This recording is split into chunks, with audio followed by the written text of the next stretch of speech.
இன்றைக்கி கடவுள் நம்மளுக்கு கொடுத்துருக்க வசனம் சங்கீதம் 1:2.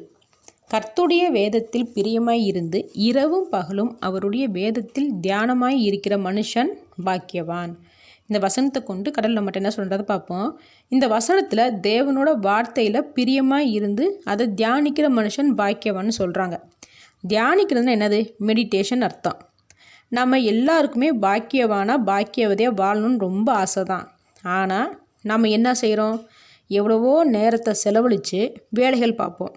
கொஞ்ச நேரம் தேவனுக்குன்னு ஒதுக்கி வேதத்தை வாசிக்கிறோமா? இல்லையே. அப்படியே வாசித்தாலும் அதை உள்வாங்கி நம்ம வாசிக்கிறோமா? அதனால் தியானிக்கணும்னு சொல்கிறாங்க.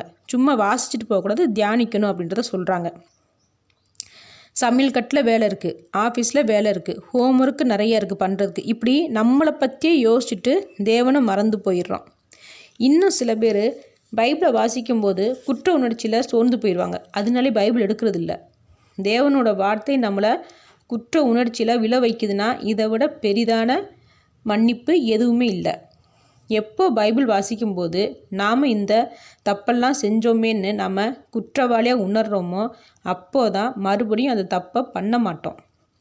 தேவனும் நம்மளை மன்னிப்பார். அப்போது நாம் தவறுகள் செய்யக்கூடாதுன்னு தேவன் இந்த பைபிள் மூலிமா நமக்கு சொல்லும்போது அதை ஏற்றுக்கொண்டு அந்த வார்த்தைகளை டெய்லி நம்ம தியானிக்கும் போதும் வாசிக்கும் போதும் தவறு செய்ய மாட்டோம். எப்போ நம்ம தேவனுக்கு பயந்து தவறுகள் செய்யாமல் இருக்கோமோ அப்போ தான் நம்ம பாக்கியவான்களாக பாக்கியவதியாக இருக்க முடியும். ஆமேன்.